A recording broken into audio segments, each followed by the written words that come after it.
ಎಲ್ಲರಿಗೂ ಕೂಡ ಮತ್ತೊಮ್ಮೆ ನನ್ನ ಒಂದು ಯೂಟ್ಯೂಬ್ ಚಾನಲ್ಗೆ ಸ್ವಾಗತವನ್ನು ಕೋರ್ತಾ ಇದ್ದೇನೆ. ಈ ಒಂದು ಪ್ರಶ್ನೆ ಪತ್ರಿಕೆಯನ್ನು ಕಳಿಸಿಕೊಟ್ಟಿರುವಂಥ ನಮ್ಮ ನಿಖಿಲ್ ಅವರಿಗೆ ಧನ್ಯವಾದಗಳನ್ನು ತಿಳಿಸ್ತಾ ಇದ್ದೇನೆ.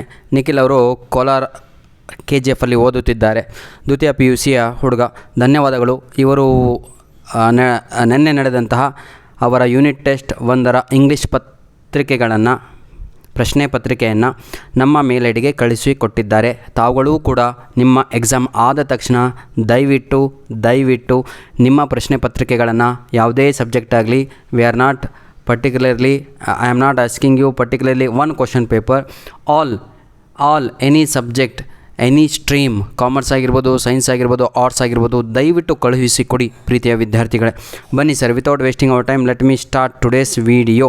ಹಾಗಿದ್ರೆ ಇವತ್ತಿನ ಒಂದು ವಿಡಿಯೋನ ಪ್ರಾರಂಭ ಮಾಡ್ತಾ ಹೋಗೋಣ. ಈಗ ಬನ್ನಿ ಸರ್, ಒಂದೊಂದಾಗಿ ಆನ್ಸರನ್ನು ನೋಡ್ತಾ ಹೋಗೋಣ ನಾವು. ಯಾಕೆಂದರೆ ಪ್ರಶ್ನೆ ಪತ್ರಿಕೆ ಈಗಾಗಲೇ ನಾನು ಸಾಲ್ವ್ ಮಾಡಿದ್ದೇನೆ, ಆಯಿತಾ. Answer the following questions by choosing the right options ಅಂತ ಇದೆ. 4 MCQsಗಳನ್ನು ಇಲ್ಲಿ ಕೊಟ್ಟಿದ್ದಾರೆ. Romeo compares dash to a rich jewel ಅಂತ ಇದೆ. ರೋಮಿಯೋ ಯಾರಿಗೆ ಕಂಪೇರನ್ನು ಮಾಡಿದ್ದಾನೆ ರಿಚ್ ಜ್ಯುವೆಲ್ಗೆ ಅಂತ? ಅದಕ್ಕೆ ಸರಿಯಾದ ಉತ್ತರ ಬಂದು ಜೂಲಿಯಟ್ ಅನ್ನೋದು ಸರಿಯಾದ ಉತ್ತರ C. The right answer is C. The army in the Monaco consisted of dash number of men ಅಂತ ಇದೆ. ಅದಕ್ಕೆ ಸರಿಯಾದ ಉತ್ತರ ಬಂದು, ಇದನ್ನು ನೀವೇ ಆನ್ಸರ್ ಹಾಕಿದರೆ ಬಹಳ ಸಂತೋಷ ಆಗುತ್ತೆ ನನಗೆ. ಯಾಕಂದರೆ ವಿಡಿಯೋ ಪ್ರಾರಂಭದಲ್ಲಿಯೇ ಒಂದು ಪ್ರಶ್ನೆಯನ್ನು ಕೇಳ್ತಾ ಇದ್ದೇನೆ, ಸ್ವಲ್ಪ ಅಟೆನ್ಷನ್ ಆಗುತ್ತೆ, ಸ್ವಲ್ಪ ಕಮೆಂಟ್ಸು ಹಾಕ್ತೀರಾ. ನೋಡಿ ಸರ್, ಏನೂ ಇಲ್ಲ, ಪ್ರಶ್ನೆ ಬೇಕಾದ್ರೆ ಅರ್ಥ ಮಾಡಿಸ್ತೇನೆ. ಮೊನಾಕೋ ದೇಶದಲ್ಲಿ ಇದ್ದಂತಹ ಆರ್ಮಿಯ ಸಂಖ್ಯೆ, ಸೈನಿಕರ ಸಂಖ್ಯೆ ಎಷ್ಟು ಸೈನ್ಯದಲ್ಲಿ ಇದ್ದಂಥ ನಂಬರ್ ಎಷ್ಟು ಅಂತ, ನಂಬರ್ಸ್, ಆಯಿತಾ. ಅದರ ಟೋಟಲ್ಲು ಸ್ಟ್ರೆಂತನ್ನು ಹೇಳಿ ಅಂತ. ಬನ್ನಿ, ಮೂರನೆಯ ಪ್ರಶ್ನೆ. Parents can give their dash but not thoughts to children. ನೀವು ಇದನ್ನೆಲ್ವ ಬಯಸೋದು? ನನ್ನ ತಂದೆ ತಾಯಿಗಳು ನನಗೆ ಪ್ರೀತಿ ಮಾಡಬೇಕು, ಜಾಸ್ತಿ ಉಪದೇಶಗಳನ್ನು ನೀಡಬಾರ್ದು ಅಂತ. ಅದೇ ಉತ್ತರ, ಪ್ರೀತಿ ಮಾಡುವುದು. Love is the right answer C. Where was Navdanya farm started ಅಂತ ಇದೆ. ಅದಕ್ಕೆ ಸರಿಯಾದ ಉತ್ತರ ಬಂದುಬಿಟ್ಟು ಪ್ರೀತಿಯ ಮಕ್ಕಳೇ, ಬೆಂಗಳೂರಿದೆ, ವೆಸ್ಟ್ ಬೆಂಗಾಲ್ ಇದೆ, ನ್ಯೂ ಡೆಲ್ಲಿ. ಈ ಬೆಂಗಳೂರು ಎರಡೂ ಕೂಡ ನಮ್ಮ ಪಾಠದಲ್ಲೇ ಟೆಕ್ಸ್ಟ್ ಬುಕ್ಕಲ್ಲೇ ಎಲ್ಲೂ ಬರಲ್ಲ, ಆಯಿತಾ. ವೆಸ್ಟ್ ಬೆಂಗಾಲ್ ಬರುತ್ತೆ, ಅದು ರವೀಂದ್ರನಾಥ್ ಠಾಗೂರ್ ಅವರ ಸ್ಥಳ ಆಗಿರುತ್ತೆ. ಇಲ್ಲಿ ಉಳಿದಿದ್ದ ಆನ್ಸರ್ ಈಗ Doon Valley is the right answer. ಬನ್ನಿ, answer any 2 of the following in paragraph of 80-100 words 4 × 8 ಅಂತ ಇದೆ. ಅಂದರೆ ಅರ್ಥ ಏನು ಅಂದರೆ, ಯಾವುದಾದ್ರೂ 3ರಲ್ಲಿ 2ಕ್ಕೆ ಉತ್ತರವನ್ನು ಬರೆಯಿರಿ ಪ್ರೀತಿ ಮಕ್ಕಳೇ. ಪ್ರತಿಯೊಂದು ಪ್ರಶ್ನೆಗೂ each question carries only 4 marks. ಹಾಗಿದ್ರೆ ಎಷ್ಟು ಬರೀಬೇಕು ಒಂದು ಪೇಜಲ್ಲಿ? ಅಟ್ಲೀಸ್ಟ್ ಅರ್ಧ ಪೇಜ್ ತುಂಬಿ ಸ್ವಲ್ಪ ಕೆಳಗಡೆ ಬರಬೇಕು ಸರ್, ಅರ್ಧ ಪೇಜ್ ಆದರೂ ಇರಬೇಕು. ನೆನಪಿರಲಿ, ನಿಮ್ಮ ಟೆಸ್ಟ್ ಆನ್ಸರ್ ಬುಕ್ಲೆಟ್ ಏನಿದೆಯೋ, ಬುಕ್ಲೆಟು ಅಥವಾ ಒಂದು ಆನ್ಸರ್ ಶೀಟು ಅರ್ಧ ಪೇಜ್ ಆದರೂ ಬರೆದಿರಬೇಕು. 4 ಲೈನು, 5 ಲೈನು, 10 ಲೈನು, 15 ಲೈನು ಬರೆದ್ರೆ ನಿಮ್ಗೆ ಯಾವುದೇ ಕಾರಣಕ್ಕೂ 4 ಅಂಕಗಳು ಸಿಗುವುದಿಲ್ಲ, ಆಯಿತಾ. ಏನಂತೀರಾ?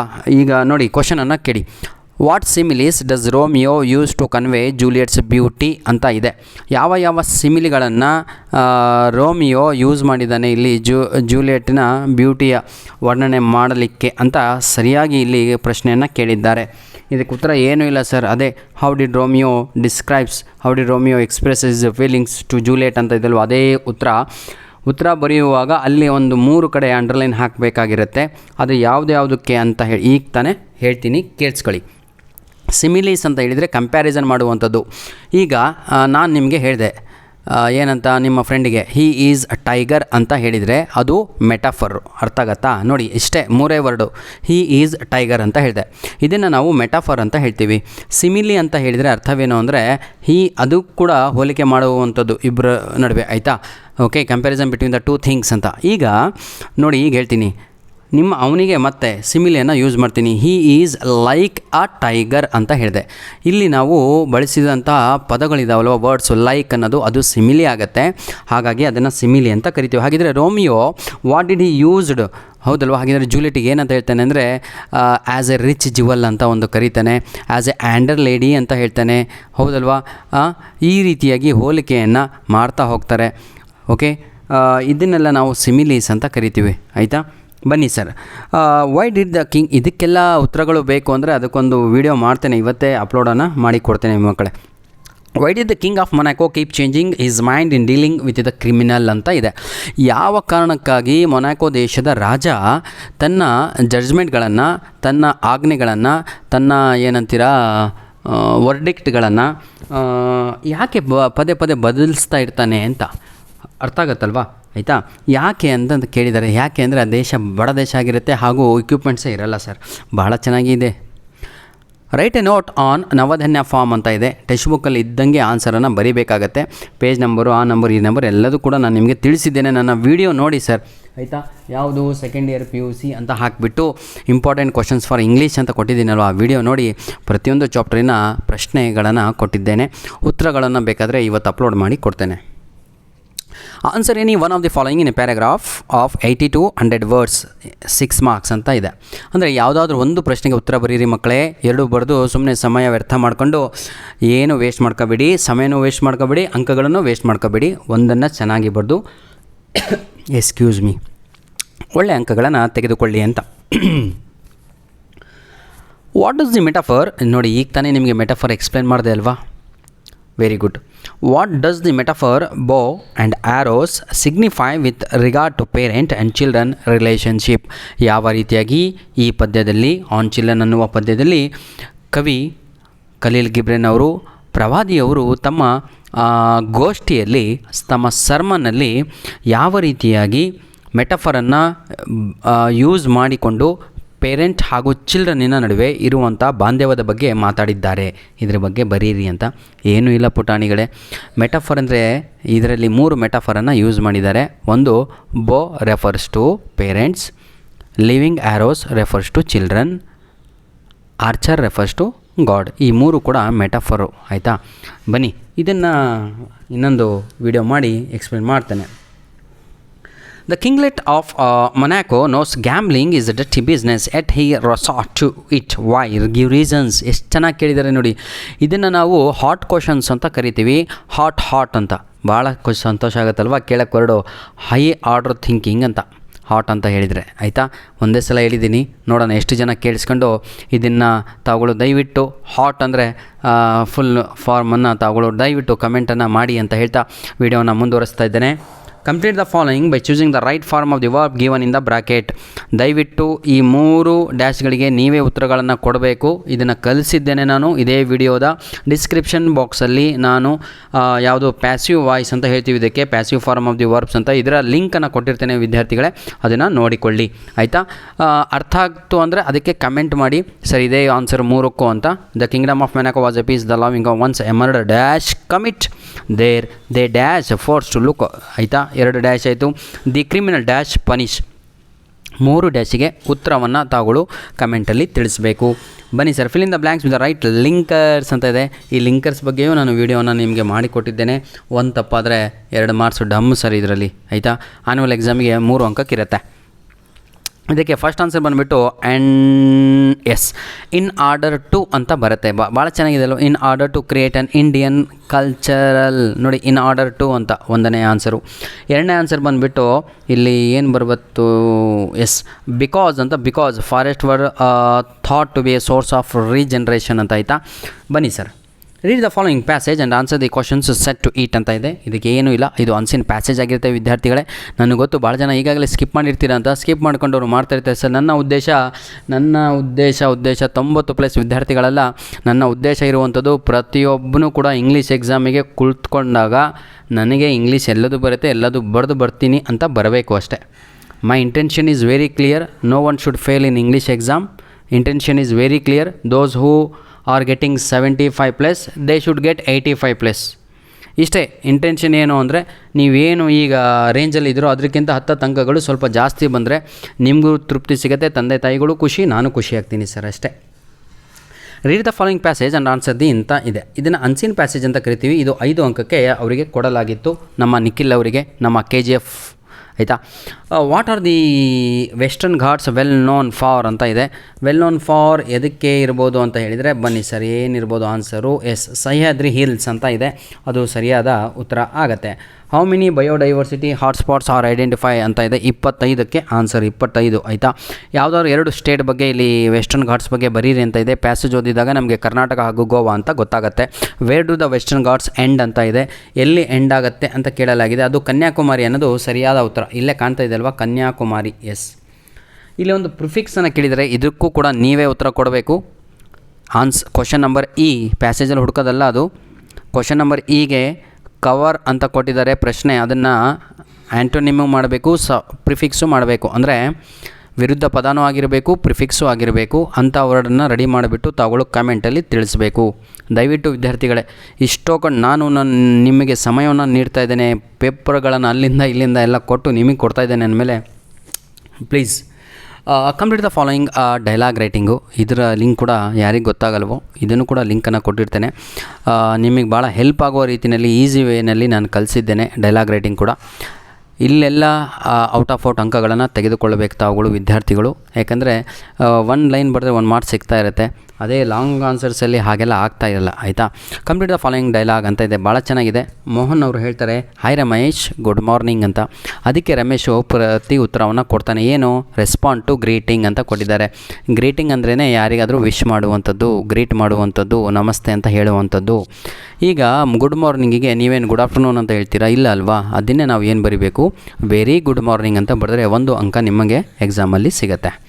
ನಂತರದಲ್ಲಿ ಓದಿದ್ವಿ ನಾವು, Mohan dash your cell phone for a moment ಅಂತ ಇದೆ, ಬ್ರ್ಯಾಕೆಟಲ್ಲಿ ರಿಕ್ವೆಸ್ಟ್ ಮಾಡಬೇಕು ಅಂತ ಇದೆ. ಈ ಅರ್ಧ ವಾಕ್ಯವನ್ನು ಬರೆದಿದ್ದಾರೆ, ಈ ವಾಕ್ಯವನ್ನು ಸಂಪೂರ್ಣಗೊಳಿಸಬೇಕು. ಕ್ಯಾನ್ ಯು ಪ್ಲೀಸ್, ನೋಡಿ hello, can you give your cell phone for a moment ಅಂತ. Can you please give your cell phone for a moment ಅನ್ನೋದು ಸರಿಯಾದ ಉತ್ತರ ಆಗುತ್ತೆ. Can you please give. ಲಾಸ್ಟಿಗೆ ಮೋಹನ್ನು ಎಕ್ಸ್ಪ್ರೆಸ್ಸಿಂಗ್ ಗ್ರ್ಯಾಟಿಟ್ಯೂಡ್ ಅಂತ ಇದೆ. ಈ ಎಕ್ಸ್ಪ್ರೆಸ್ಸಿಂಗ್ ಗ್ರ್ಯಾಟಿಟ್ಯೂಡ್ ಅಂತ ಹೇಳಿದರೆ, ನಾನು ಇಷ್ಟೋಕೊಂಡು ವೀಡಿಯೋ ಮಾಡಿಬಿಟ್ಟು ನಿಮಗೋಸ್ಕರ ನಾನು ಗಂಟ್ಲೆಲ್ಲ ಹರ್ಕೊಂಡು ಇಷ್ಟೋಕೊಂಡು question paper with key answer ಹೇಳ್ತಾ ಇದ್ದೀನಿ ಅಂದಾಗ ನಿಮಗೆ ಅಯ್ಯೋ ಎಷ್ಟು ಹೆಲ್ಪ್ ಮಾಡಿದ್ರಲ್ವಾ ಅಂತ ಅನಿಸಿದರೆ ಮನುಷ್ಯರು ಅಂತ.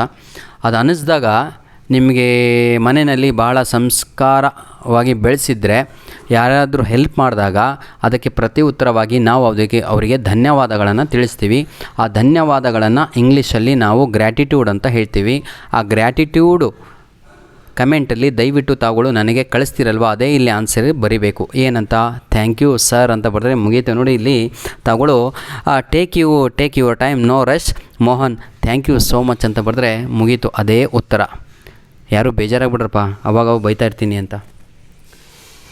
What do the underline words?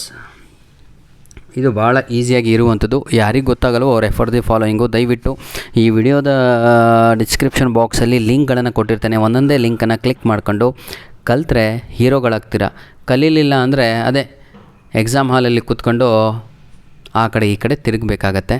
ನೀವೇ ಹೀರೋಗಳಾಗಿ, ನೀವೇ ಹೆಲ್ಪಿಂಗ್ ಹ್ಯಾಂಡ್ಸ್ಗಳಾಗಿ ದಯವಿಟ್ಟು ನಿಮ್ಮ ಯೂನಿಟ್ ಟೆಸ್ಟ್ 1ರ ಪ್ರಶ್ನೆ ಪತ್ರಿಕೆಯನ್ನು ಎಕ್ಸಾಮ್ ಆದ ತಕ್ಷಣ ನಮ್ಮ ಮೇಲ್ ಐ ಡಿಗೆ ಕಳುಹಿಸಿಕೊಡಿ ಅಂತ ನಿಮ್ಮಲ್ಲಿ ರಿಕ್ವೆಸ್ಟನ್ನು ಮಾಡಿಕೊಳ್ಳುತ್ತಿದ್ದೇನೆ.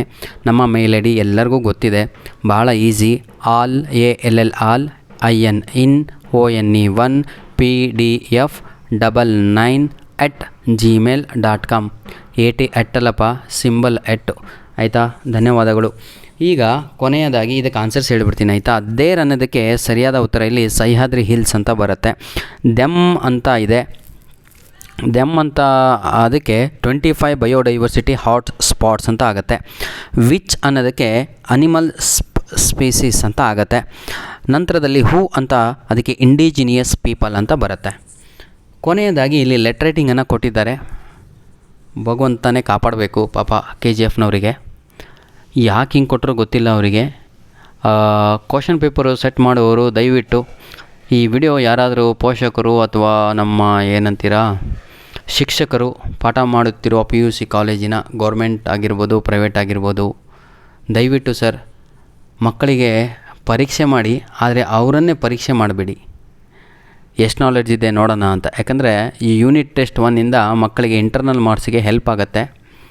ನಾನು ಒಂದು ರಿಕ್ವೆಸ್ಟ್ ನಿಮಗೆಲ್ಲರಿಗೂ ಕೂಡ, ಆದಷ್ಟು ಈಸಿ ಪೇಪರನ್ನು ರೆಡಿ ಮಾಡಿ, ಆ ಯೂನಿಟ್ ಟೆಸ್ಟ್ ಆದಮೇಲೆ ಬೇಕಾದ್ರೆ ವೀಕ್ಲಿ ವಾರಕ್ಕೊಮ್ಮೆ ನೀವು ಸ್ಟ್ಯಾಂಡರ್ಡ್ ಪೇಪರ್ ತಕ್ಕೊಂಡು ಮಗುಗೆ ಬಿಟ್ಟು ಬೇಕಾದ್ರೆ ಕಲಿಸಿ. ಆದರೆ ಈ ಒಂದು ಪರೀಕ್ಷೆಯಿಂದ ಮಗುವಿನ ಇಂಟರ್ನಲ್ ಮಾರ್ಕ್ಸಿಗೆ ಧಕ್ಕೆ ಆಗುತ್ತೆ. ನಾನು ಕೂಡ ಒಂದು 7-8 ಪಾಠಗಳನ್ನು ಮುಗಿಸಿದ್ದೀನಿ. ಹಾಗಂತ ಹೇಳ್ಬಿಟ್ಟು ಎಲ್ಲ 8 ಪಾಠಗಳು ಯೂನಿಟ್ ಟೆಸ್ಟ್ 1ಗೆ ಕೊಡೋಕ್ಕೆ ಬರಲ್ಲ. ಯಾಕಂದರೆ ಪ್ರಿಸ್ಕ್ರೈಬ್ಡ್ ಏನಂತ ಇದೆ, 4 ಪಾಠ ಮಾತ್ರ ಕೊಡಿ ಅಂತ ಇದೆ, ಅಷ್ಟೇ ಕೊಡ್ತೀನಿ. ನಾನು ಮಾಡಿದ್ದೀನಿ ಅಂದ್ಬಿಟ್ಟು ಮುಂದಿನ ಪಾಠಗಳು ಕೂಡ ಕೊಡಲ್ಲ. ಆದಷ್ಟು ಸುಲಭವಾದ ಪ್ರಶ್ನೆ ಪತ್ರಿಕೆಯನ್ನು ತೆಗೀರಿ. ಮಗುಗೆ ಶಿಕ್ಷಣದ ಹತ್ತಿರ ಬರುವ ಹಾಗೆ ಮಾಡಿ. Student should run towards the education. ಹೆದರ್ಕೊಂಡು ಓಡೋಂಗೆ ಮಾಡಬೇಡಿ. ಮರಳಿ ಶಾಲೆಗೆ ಬಾ ಅಂತ ಸರ್ಕಾರ ಯಾಕೆ ಪದೇ ಪದೇ ಕರೀತಾ ಇದೆ ಅಂದರೆ ನಾವು ಶಿಕ್ಷಣವನ್ನು ಏನಂತೀರ ಕಬ್ಬಿಣದ I am not Kannada teacher to get ಇದು ಬರ್ತಾಯಿಲ್ಲ, ಕಬ್ಬಿಣದ ಸಲಕೆನ ಕಬ್ಬಿಣದ ಏನೋ ಇದೆ ಅಲ್ವಾ ಡೈಲಾಗು, ಆ ರೀತಿ ಮಾಡಬೇಡಿ. ಸರಳವಾದ ರೀತಿಯಲ್ಲಿ ಮಗುಗೆ ಸಂತೋಷವಾಗೋ ರೀತಿಯಲ್ಲಿ ಪಾಠ ಮಾಡಿದರೆ ಸಾಕು, ಮಗು ಎಕ್ಸಾಮಲ್ಲಿ ಬರೀತಾರೆ ಅಂತ ನಿಮಗೂ ಭರವಸೆ ಇರಲಿ, ಮಗುವಿಗೂ ಭರವಸೆ ತನ್ನಿ. ರಿಯಲಿ ಇಬ್ಬರೂ ಕೂಡ ಸಂತೋಷವಾಗಿದ್ದರೆ, ಮಗು ಸಂತೋಷವಾಗಿದ್ದರೆ ನಿಜವಾಗಿಯೂ ಪೇಪರ್ ಅವನಿಗೆ ಈಸಿ ಆಗುತ್ತೆ. ಬನ್ನಿ ಸರ್, ಕೊನೆಯದಾಗಿ ಲೆಟರ್ ರೈಟಿಂಗನ್ನು ಇಲ್ಲಿ ನೀಡಿದ್ದಾರೆ. ಅದೇ ಹೇಳಿದ್ನಲ್ವ, ಲೆಟರ್ ರೈಟಿಂಗ್ ಕಲಿಸಿದ್ರು, ಹಂಗಾಗಿ ಲೆಟರ್ ರೈಟಿಂಗ್ ಕೂಡ ಇಲ್ಲಿ ಕೊಟ್ಟಿದ್ದಾರೆ. Write a letter to the application response to the following advertisement which appeared in the Deccan Herald. ಹೆಂಗೆಂಗೋ ಲೆಟ್ರ್ ಬರೀತವ್ರೆ. ನಾನು ಒಂದು 10 ವರ್ಷದಿಂದ ಕರೆಕ್ಷನಿಗೆ ಹೋಗ್ತಾನೇ ಇದ್ದೀನಿ. PUC ಲೆಟ್ರು ಇಲ್ಲಿವರೆಗೂ 5 ತಗೊಂಡವ್ರೇ ಇಲ್ಲ, ಯಾರೋ ಅಪರೂಪ 1-2. ಯಾಕಂದರೆ ಲೆಟ್ರ್ ಎಲ್ಲೆಲ್ಲೋ ಬರೆದಿರ್ತಾರೆ, ಒಂದು ಲೆಫ್ಟಿಗಿರುತ್ತೆ, ಒಂದು ರೈಟಿಗಿರುತ್ತೆ. ಇದು ಹಿಂದಿ ಅಲ್ಲ ಕಣ್ರಿ, ಇದು ಯಾವುದೋ ಬೇರೆ ಸಬ್ಜೆಕ್ಟ್ ಅಲ್ಲಪ್ಪ, ಇದು ಇಂಗ್ಲೀಷು. ಇಲ್ಲಿ ಇದೇ ರೀತಿ ಇರಬೇಕು ಅಂತ ಒಂದು ಫಾರ್ಮೇಟ್ ಇದೆ, ಆ ಫಾರ್ಮೇಟನ್ನು ಫಾಲೋ ಮಾಡಬೇಕು. ಫಾರ್ಮೇಟ್ ಕೂಡ ನಾನು ಎಕ್ಸ್ಪ್ಲನೇಷನನ್ನು ಮಾಡಿದ್ದೇನೆ, ಅದರ ಲಿಂಕನ್ನು ಕೂಡ ಇದೇ ವಿಡಿಯೋದ ಡಿಸ್ಕ್ರಿಪ್ಷನ್ ಬಾಕ್ಸಲ್ಲಿ ನೀಡಿರ್ತೇನೆ. ದಯವಿಟ್ಟು ಈ ವಿಡಿಯೋ ಮುಗಿದ ತಕ್ಷಣ ನಂತರ ದಯವಿಟ್ಟು ನಿಮಗೆ ಬೇಕಾಗಿರುವಂತಹ ಮೆಟೀರಿಯಲನ್ನು ಕೂಡ ನಾನು ಪಾಸಿಂಗ್ ಪ್ಯಾಕೇಜ್ ಅಂತ ಭಾಳ ಜನ ಒಂದು ಅಕ್ಷರನೂ ಬರೆಯೋಕ್ಕೆ ಬಾರದವರಿದ್ದಾರೆ, ಅಂತಹ ಮಕ್ಕಳಿಗೆ ಒಂದು ನೋಟ್ಸನ್ನು ರೆಡಿ ಮಾಡಿದ್ದೇನೆ. ಆದರೆ ರ್ಯಾಂಕ್ ಸ್ಟೂಡೆಂಟ್ಸ್ ದಯವಿಟ್ಟು ಡಿಸ್ಟಿಂಕ್ಷನ್ ಲೆವೆಲ್ ಇರುವಂಥ ಹಾಗೂ ನಮ್ಮ ಇಂಗ್ಲೀಷು ಸ್ಟ್ಯಾಂಡರ್ಡಾಗಿ ನನ್ಗಿಂತ ಸ್ಟ್ಯಾಂಡರ್ಡಾಗಿ ಇರುವಂಥ ವಿದ್ಯಾರ್ಥಿಗಳು, ಹೌದ್ರಿ ನಮ್ಗಿಂತ ಸ್ಟ್ಯಾಂಡರ್ಡಾಗಿ ಇಂಗ್ಲೀಷ್ ಮಾತಾಡುವಂಥ ವಿದ್ಯಾರ್ಥಿಗಳಿದ್ದಾರೆ. They are expert, they are very good in spoken English, they are very bad in writing. They are very good in writing but they are very lazy fellows, they will not read anything, only one day they read. ಇದೇ difference. ಬನ್ನಿ, ಧನ್ಯವಾದಗಳು. ದಯವಿಟ್ಟು ಈ video ಆದ ತಕ್ಷಣ ನಿಮ್ಮ ಕಮೆಂಟ್ಸಿಗಾಗಿ ಕಾಯ್ತಾ ಇರ್ತೀವಿ ಅಂತ ಹೇಳ್ತಾ ವಿಡಿಯೋನ ಮುಗಿಸ್ತಾ ಇದ್ದೇನೆ. ಧನ್ಯವಾದಗಳು.